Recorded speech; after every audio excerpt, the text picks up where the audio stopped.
So here we have the Mini Cooper hatchback 3-door with the John Cooper Works kit and alloy wheels as well. I'm going to start off by showing you inside the boot, and then we'll hop in and run through some controls on the inside from there. As we approach the back of the car, you can see we have reversing sensors, plenty of boot space as well, along with that 60/40 split folding rear seat should you wish to increase this space even further. And then this tray section will lift to give you even more space again, and it will store behind those seats.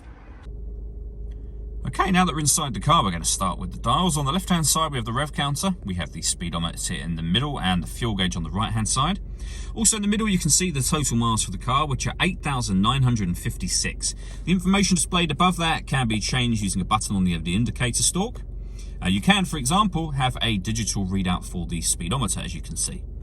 We back out to the steering wheel. On the left-hand side, we have cruise control and speed limiter. And on the right-hand side, stereo and phone controls. The phone controls can only be used after such time as you pair the phone up to the car.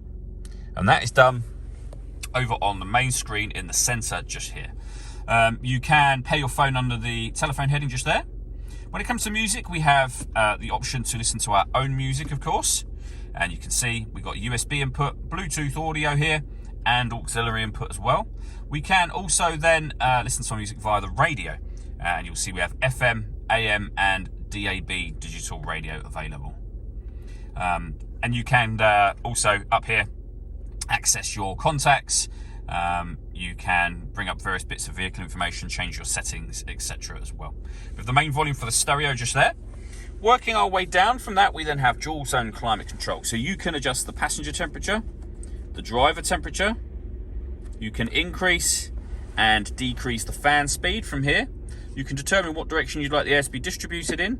When you're happy with those settings, that button turns your air conditioning on. Same button again will turn it off. Or hit auto. The car will now maintain those temperatures by taking full control of the fan speed and the direction of the air for you. Press auto again to go back to your own settings. Down here we can put the car in sport mode, green mode, and Mini's mid mode, which is your everyday driving. We have traction control, we can turn on and off. That button will start and stop the engine.